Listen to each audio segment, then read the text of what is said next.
So it has been an interesting week, hasn't it?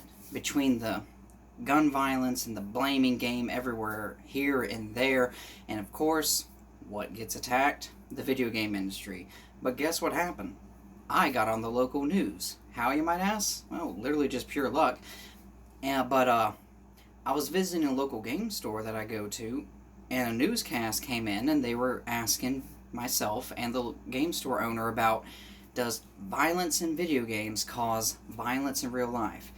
Now, as many of y'all know, the government has been going after the video game industry since Mortal Kombat for the Sega Genesis. And people, that was pixels. Pixels. I mean, God, just imagine how bad it would have been if we have today what we had back then. But what can you do? Anyway, I'll definitely put a link in the description of the interview. It is a good interview, and I gotta say, I was actually shocked. They didn't use our words against us. They actually played it as it should have, They're like, hey, look, these guys came in, this guy's a veteran, and, obviously there's a big difference between actual combat and video game combat. But one thing that I really wish they put in the interview, that I should have said that, video games, they are a form of entertainment, and also some of the best stories, in sci-fi and fantasy has been told through video games. Like the Mass Effect, Killzone was a good storyline. The Witcher, obviously, the Elder Scroll games. I mean, video games they're more than just like, an escape to just kind of forget about the world for a while. There's great stories that go with them. And I wish they put that in there, but what can you do? Now, Sargon Akkad came out with a video, which I'll link in the description as well, talking about what I've already kind of touched base on about how the society for men, just not white men, but I mean men in general, it's changing, where the feminists will let women be women and men, and they'll let men be women, but they don't want men to be men. I mean, he goes in much more depth. Definitely check that out. And, he's right. We do have a strong generation of people that are growing up being told that they're wrong to be men and they're wrong to be white. It's craziness, folks. It's craziness. Now, look, I know y'all are done with this, because I really, really want to stop talking about these gun violence videos. But the problem is the senators, the Democrats, even some of the Republicans, they don't stop. But you know what? That's why we just got to work harder. We got to keep on rolling. We got to keep up with them. So Elizabeth Warren, she was at a state fair in Iowa today. Or was it yesterday? Either or. It was on CNN. So she started talking about that if she was elected president, that she would give us real change, real reform. She wants to shut down gun fairs and state fairs because they are just gun loopholes, because you can go in and buy a gun without a background check, which is illegal. She also said that she wants to kick the NRA out of Washington, because the NRA totally controls Washington, D.C., which, once again, we know that's bullshit. They also said that they want to implement what they call common sense gun control, and they want to ban military-style weapons, ban, AR-15s, ban assault weapons, ban weapons of war. I mean, blah, blah, blah, blah, blah, blah, blah, blah, blah. She goes on and on and on. You get where I'm going with. I'm going to save y'all the trouble. But here's something I want y'all to think. The same rules and the same laws that they want to implement on a national level is already in place in their localized controlled areas, such as New York, California, Chicago, Detroit. You get where I'm going with here. And we know how bad these places are.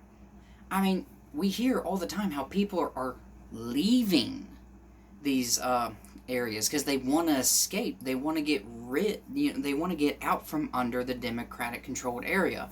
But, of course, then the problem is they're moving to red states, which, we are a little bit more gun-free. And, well, they're definitely not like blue states, but the problem is when they move to those states, they're bringing the same policies and ideology with them. I mean, come on, folks. If you leave a state because of the policies, why bring the same policies to that state that you literally just fled from? Video for another time, though. Anyway, these areas, if they can't control them in a small area of the country, if they can't control it in a I'm going to say like a self-contained environment, there's no way in hell that they're going to be able to do it on a national level. And it's not just conservatives, Christians, and Republicans who like guns. There's a lot of liberals and a lot of Democrats who also believe in guns, who also believe in the Second Amendment, and are looking at what the government is doing and going, hold on, you're attacking our individual rights. We have an individual right to defend ourselves. We have an individual right to bear arms. And I'm sick and tired of the argument that the Second Amendment is old. It was during the time of muskets. It's not up to date with modern eras. The civilian can't have weapons of war, military style weapons. Well, folks, for anyone who knows history, the civilian population has been on par with the military for a long time, not just since muskets. Everybody had muskets during the foundation of the nation. Everybody. I mean, you gotta think, militia, just localized people. They didn't join the Continental Army or nothing. Local militia went and they fought the British. They helped. They were a big part of it. I mean, just think, any of y'all who saw The Patriot, he didn't join the Continental Army. He formed his own militia. That's based off an actual event. And, when time progressed and things like the repeating carbine started getting in play, well, they just weren't for the military. Eventually, those guns got into with the civilian population. Now, obviously, the government has kept some weapons away from the population since then. Like when the Gatling gun was invented and the machine gun, obviously, those were kept away from the civilian population.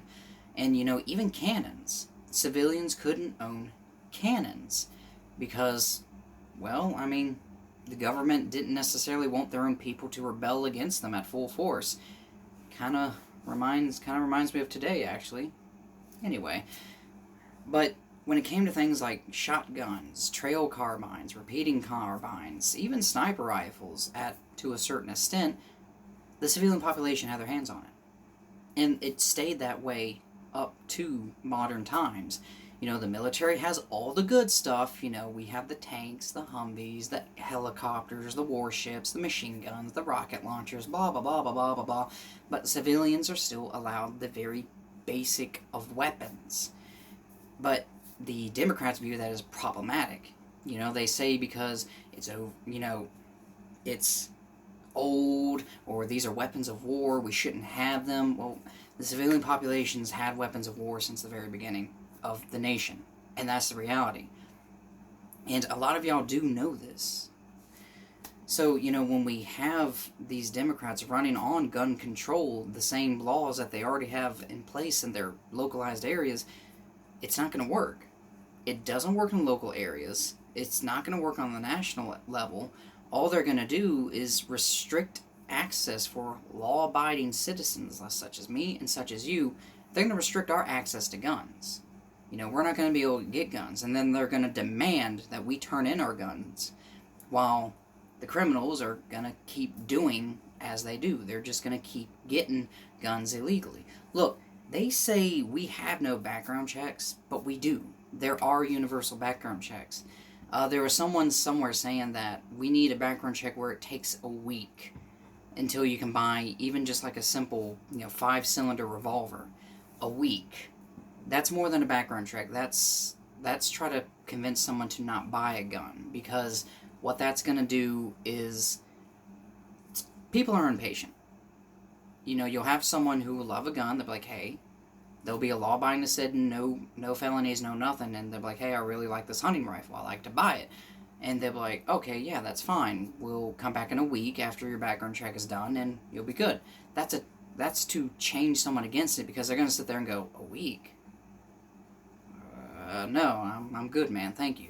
Now, a lot of y'all might be going, well, I'd definitely wait a week. Well, yeah, but the thing is, a lot of people Americans are just impatient, especially due to how we have so much information at our fingertips. And plus, if you do a week-long background check, that's not just a background check. That's like a background investigation. Like, where did this person go to school? Where has he lived? What's his job? Who's his extended family? Who's this? Who's that? Who's this? Who's that? Now, some of y'all might go, well, yeah, okay, we need that to prevent, psychos from going out on shooting sprees. yes, but at the same time, if the government gives private companies, private sellers, that information, because the companies have to follow the law, and they see everything that's in your background. Do you really want more private companies getting more access to your life history? What can you do? So Elizabeth Warren went on and basically saying we need the same gun laws that are in place already. I don't know if I said this, but I'll say it again just in case. She wants to shut down gun shows. She wants to shut down gun sales at flea markets and state fairs. She wants to go after the NRA because apparently the NRA controls Washington, D.C., as she says. I mean, it's the same stuff that they say all the time. And as I've said in another video, they're trying to punish the whole population because of the actions of a few and the deaths of a few.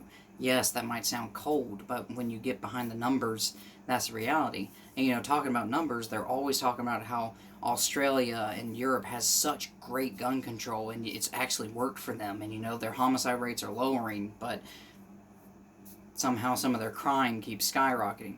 You can just watch the Thinkery for that, and Computing Forever. But the thing is, America is so much bigger in population compared to a lot of those nations. Australia, that's their favorite go-to, but we have like 10 times the amount of people Australia has. Maybe even more, maybe less, I'm not sure. And Britain or Europe as a whole, Europe as a whole outnumbers us, but the thing is, when you go through each individual nation, each individual country, we outdo them dramatically in population.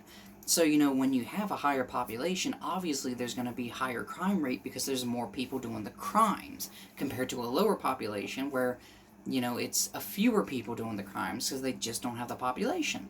It's simple, numbers, but they keep saying that this law and enactment in a smaller nation has worked, so therefore this bigger nation must do the exact same thing and it's going to be beautiful, it's going to be perfect.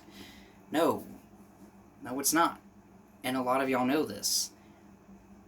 Look, as I said, I'm done making gun videos. I want to get through this and move on to other crazy stuff, but as I said, they keep talking about it, so we got to keep up. Look, Donald Trump said this, and honestly, he's right.